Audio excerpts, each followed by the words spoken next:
Le journal du soir sur la télévision Labari. Merci d'être au rendez-vous et nous débutons par les titres. La Constitution à l'honneur dans un atelier régional de vulgarisation à Dosso, une initiative du Croisade sous le thème Constitution, instrument de la citoyenneté et de la bonne gouvernance.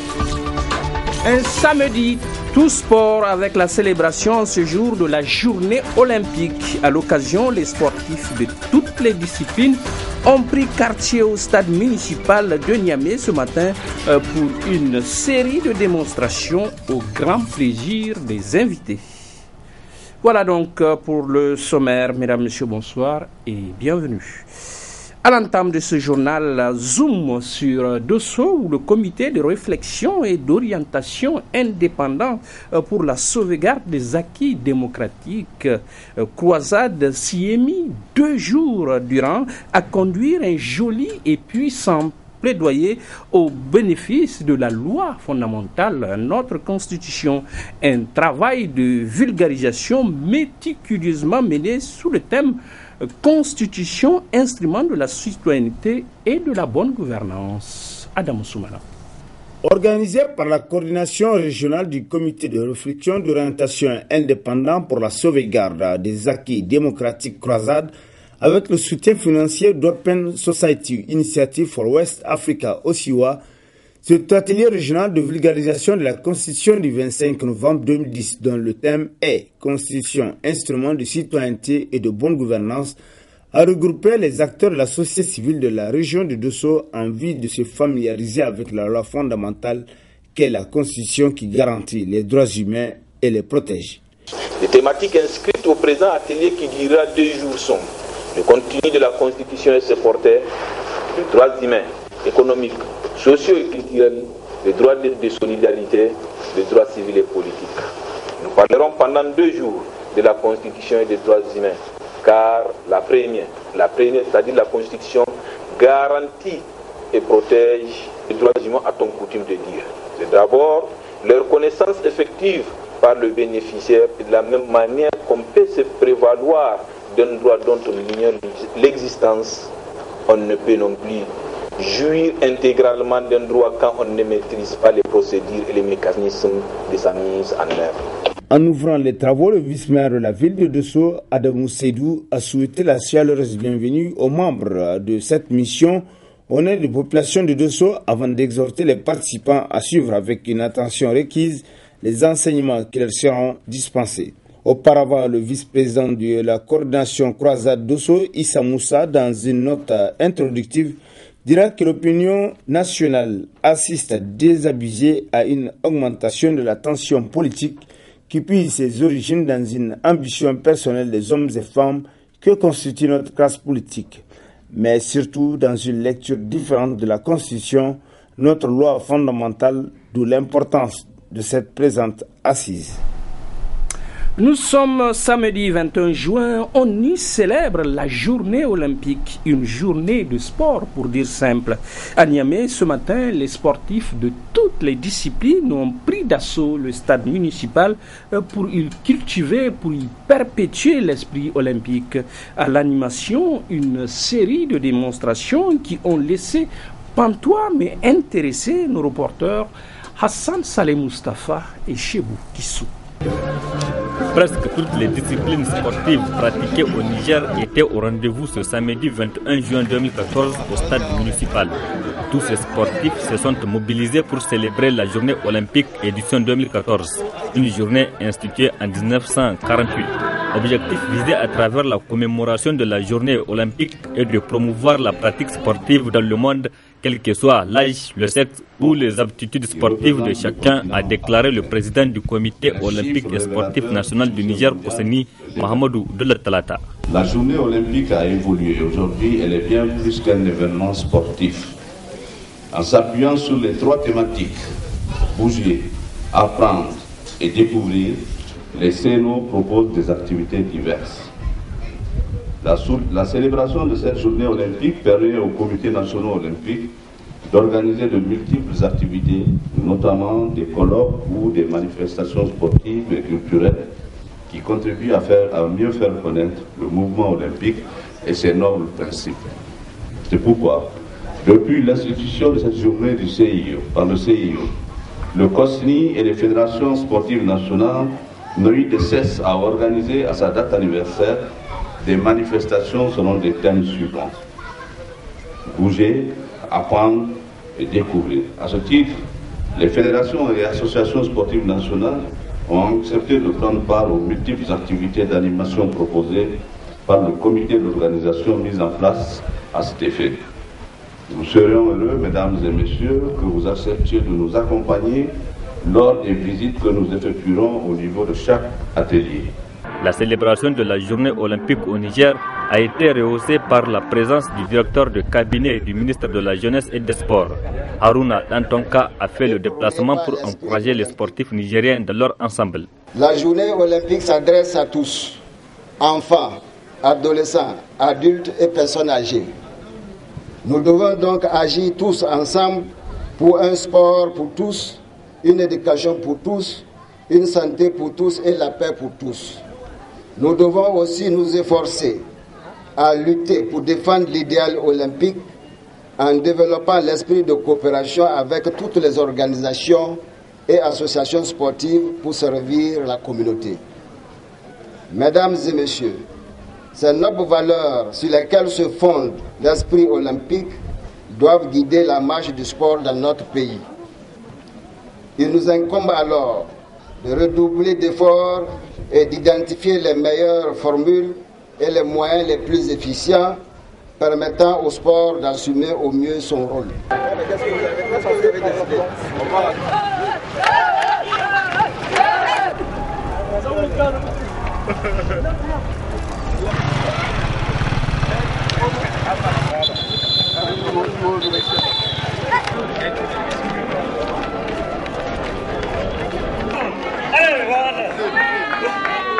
En cette journée olympique, le COSNI a officiellement remis à l'ancien boxeur nigérien Issaka Daboré, médaillé en bronze des Jeux olympiques de Munich en 1972, un duplicata de sa médaille égarée miraculeusement. C'était en présence du président des fédérations sportives nationales. Un vrai régal pour les yeux. Après 4 jours de réflexion, la 4e semaine scientifique et la 11e Assemblée générale du Conseil ouest et centrafricain pour la recherche et le développement agricole, CORAF, ont pris fin hier après-midi à Niamey. 4 jours, dis-je, de quête, de réflexion et de choix sur les systèmes agro-silvo-pastoraux innovants afin de nourrir l'Afrique de l'Ouest et du Centre. Hassan Saleh Mustafa et Hadidou Bourena. Après 6 jours de riches et intenses travaux, la 11e Assemblée générale du CORAF-WECAN prend fin par la présente cérémonie 24 heures après la 4e semaine scientifique agricole. Une assemblée à l'issue de laquelle le conseil d'administration du CORAF-WECAN s'est vu renouvelé et le président du dit conseil n'a pas manqué de remercier tous ceux qui lui ont fait confiance. Mes premiers mots sont des mots de reconnaissance à l'auguste Assemblée générale du CORAF-WECAN pour l'honneur qui a été fait aux nouveaux membres et aux anciens membres en les élisant pour siéger au conseil d'administration de notre association. Je voudrais assurer de notre disponibilité et de notre engagement à assumer les fonctions du conseil d'administration telles qu'elles sont décrites dans l'article 13 des statuts de notre association. Mes collègues administrateurs et moi-même veillerons en particulier à la mise en œuvre des recommandations qui viennent d'être adoptées et nous en rendrons compte à la prochaine Assemblée générale. Nous nous engageons également à consolider les acquis du CORAF-WECAN et à poursuivre la dynamique combien participative et active du bureau sortant du conseil d'administration.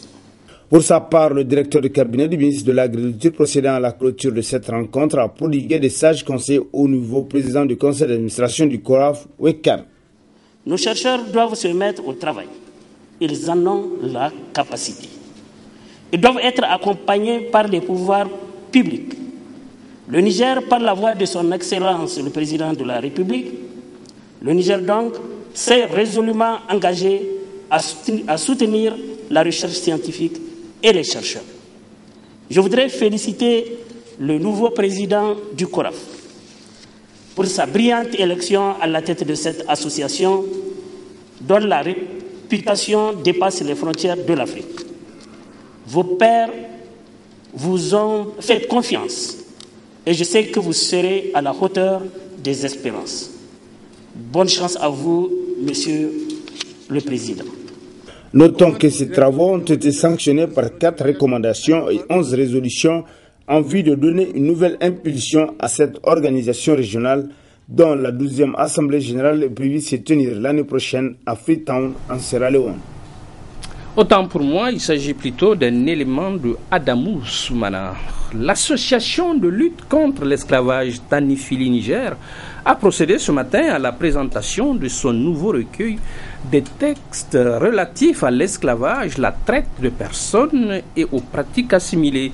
Les personnes, les associations et autres engagés dans ce domaine n'en demandaient pas mieux, nous rapportent Youssouf Omar et Ibrahim Abdou. Riche en textes juridiques également volumineux, le nouveau recueil des textes relatifs à l'esclavage et la traite des personnes bien enveloppé dans sa couverture compte plus de 600 pages. C'est une œuvre de l'association Réagir dans le monde, Tanafili. Les raisons qui ont conduit l'association de lutte contre l'esclavage à pondre le recueil sont les suivantes. Des enfants sont régulièrement soumis à la mendicité par certains instructeurs religieux, où des familles entières sont victimes de surveillance de l'esclavage traditionnel dans presque toutes les régions. Le manque de support juridique est souvent à l'origine de ces écarts. Du coup, la nécessité d'élaborer un recueil de textes et conventions de lutte contre la traite des personnes et l'esclavage s'est fait sentir vu l'ampleur du phénomène. Il s'agit d'une information privilégiée qui participe de notre volonté à lutter contre les pratiques esclavagistes, la traite des personnes et les infractions assimilées. Une tâche ardue qui nécessite l'implication de toutes les personnes sensées et sensibles au plus grand bien de l'humanité. Le concepteur du recueil, c'est Dr Ahmed Ila, juriste, enseignant-chercheur. Il a réuni tous les textes juridiques nationaux et internationaux dont il a connaissance et s'est inspiré de plusieurs œuvres pour concevoir le recueil. Les acteurs dans la lutte contre l'esclavage y trouveront dans le document satisfaction. Dans le cadre de cette recherche, je me suis appesanti sur une disposition d'un jugement tribunal de Nuremberg du 3 novembre 1947 qui indique que l'esclavage peut exister sans qu'il y ait torture, même bien nourri, bien vêtu et confortablement logé. Un esclave reste un esclave s'il est illégalement privé de sa liberté par la force ou la contrainte. Et le présent recueil que j'ai eu l'honneur de concevoir participe à l'œuvre, bien évidemment, d'éradication de l'esclavage. Les praticiens du droit, juges, avocats, officiers de police judiciaire trouveront sans nul doute compilés tous les textes qui condamnent et répriment les pratiques de l'esclavage et autres pratiques considérées comme étant assimilées. Vous avez une première partie qui concerne tous les textes internationaux, ceux à portée universelle et ceux qui sont régionaux et sous-régionaux. Et ces textes, avec les dates de ratification de ces conventions, de tous ces textes internationaux par notre pays. La deuxième partie de ce recueil s'articule autour des textes nationaux. La Constitution y est intégrée et vous avez d'autres textes législatifs qui font partie. À la fin de la cérémonie, le document a été distribué aux acteurs de la lutte contre l'esclavage. Par cette action, Tanafili vient d'accomplir un exploit. Le complexe scolaire Ezimad en fête ce matin dans une atmosphère joyeuse et conviviale. Le complexe a d'abord fêté une fin d'année marquée du saut du progrès et de l'espoir. Puis il a pris le temps qu'il faut pour féliciter l'effort et récompenser le mérite. Sous les yeux de nos reporters Harriet Salah et Omar Moussa. À travers cette cérémonie, le complexe universitaire Essimad Academy voulait récompenser les 5 étudiants admis au BEP Métré Topographie et créer un cadre récréatif pour les étudiants de ce complexe. La remise des cadeaux récipiendaires a eu lieu en présence des responsables de l'enseignement professionnel, des corps professoral de l'école et les parents d'élèves. C'est une grande joie pour moi de voir ces enfants que nous avons formés en espace de 2 ans et qui sont partis décrocher le BP d'État et pour amener dans la famille afin d'aider en tout cas la famille peut-être un jour pour pouvoir travailler et prendre en charge presque tout ce qu'ils peuvent avoir autour de leurs alentours. Nous avons ouvert nos portes le 1er octobre 2012 pour peut-être un briefing. L'année dernière, nous avons fait pratiquement 100% au BTS d'État dans la filière pétrochimie. Au bac, nous avons fait 85% parce que sur 11 candidats que nous avions présentés, on a eu 6 admis. Et cette année, on a présenté 5 candidats au BP d'État en méthode topographie. Tous les 5 sont admis. Nous attendons présentement le bac et le BTS d'État. Donc, c'est une joie pour nous par rapport à tout ce que nous sommes en train de faire, de montrer aussi aux parents, aux amis, aux connaissances et également à l'État, à tous les médias que nous sommes une institution sérieuse, dynamique et compétente, bien placée pour former en tout cas les cadres du pays. Les récipiendaires très émus pour ce signe d'honneur se sont exprimés en ces termes. Je suis très content de cette fête que les IMAD ont pu organiser pour nous. À cause de notre diplôme, on a pu déclencher à l'Issabéry le BP d'État. Et on remercie nos enseignants et nos camarades. Et j'encourage tous les camarades de venir s'inscrire ici à l'ESIMAD. Vraiment, l'ESIMAD, c'est une école de réussite. Je suis très contente d'être à l'ESIMAD parce qu'on a eu des bons enseignants et enseignantes. Et on prend beaucoup soin de nous ici. Vraiment. Je suis fier d'être ici aujourd'hui devant tous mes camarades et aussi les invités. Je lance un appel à tous les camarades et à tous les élèves de travail comme nous. Le complexe universitaire Essimad Academy est à sa 2e année et déjà les résultats enregistrés font de cette école un lieu de formation par excellence. Des mois ont passé et l'agence Al-Sey pour le pèlerinage et la Umrah poursuit la formation de ses futurs pèlerins sur les rites du Hajj. Les pèlerins se disent satisfaits et le commissariat chargé à l'organisation du Hajj et de la Umrah, le COHO, applaudit et félicite l'agence Assoumana China et Aboubakar Souley. Les pèlerins de l'agence du Hajj et de la Umrah Al-Sey sont en formation sur le rite du Hajj depuis le 5 janvier dernier. Ce matin, ils ont reçu la visite des membres du commissariat chargé à l'organisation du Hajj et de la Umrah qui ont fait les déplacements afin de s'inquiéter des conditions du déroulement de cette formation. La directrice de cette agence explique les raisons de débuter la formation très tôt. C'est la première agence de voyage ici au Niger qui forme les pèlerins 1 an avant le Hajj. Parce que nous nous sommes dit que quelques mois ne seront jamais suffisants pour cette formation. Pour vraiment réussir un Hajj Mabrour, il faut une large formation sur la prière, Tawhid et les différents rites du Hajj. On les enseigne le Coran, le Tawhid, pratique de la prière, les invocations, etc. Sincèrement, ils sont en train de comprendre parce qu'ils ont commencé à temps. On est presque à terme. Mais maintenant, on est au stade de la pratique même. La semaine passée, nous avons déjà commencé le Tawaf. Ils ont vu comment on fait les 7 tours. On a fait Safa et Marwa. On a fait Jamrat. Ils enseignent aussi le comportement vis-à-vis de leurs voisins arrivés là-bas à la Terre Sainte. Après avoir suivi une séance de révision, les membres du COHO étaient très satisfaits de la façon dont les pèlerines ont acquis des connaissances sur la pratique du Hajj et leur ont prodigué d'autres conseils. L'une des pèlerines livre ses sentiments. J'ai trouvé que la formation là, elle est nécessaire. Et nous demandons aux gens à qui Dieu a permis, qui ont assez d'argent, qui amènent leurs parents là, qui viennent du village, qu'ils amènent ces parents là dans ces centres, dans des formations comme ça, pour qu'elles apprennent très tôt. Il ne faut pas attendre 2 mois. il faut les amener tôt pour qu'ils apprennent. Il y a beaucoup de choses. On insulte les Nigériens parce qu'on ne sait, si on les amenait à la formation depuis 6-7 mois, tout ça là, on n'aura pas. Vraiment, nous appelons les femmes qui sont décidées à aller à la Mecque de venir très tôt. Donc il faut que la personne sache pourquoi elle va. Qu'elle sache vraiment, voilà ce qu'il faut faire. Il ne faut pas aller vraiment dans l'obscurité. Nous remercions nos professeurs. Vraiment, elles nous ont appris beaucoup. Ainsi donc, grâce au bon encadrement de l'agence Halassaï, les pèlerines sont mieux outillés pour accomplir les 5e piliers de l'islam en Terre Sainte dans quelques mois. Et retour au sport où cet après-midi même au quartier Bukoki de Niamey a pris fin le tournoi de solidarité des moins de 17 ans.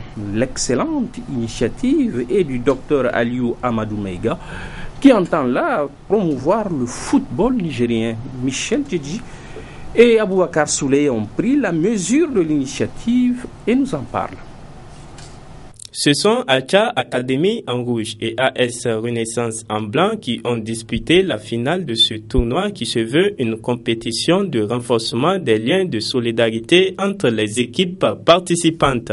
Comme on est presque en vacances, donc on a profité pour faire jouer les enfants pour aller en vacances.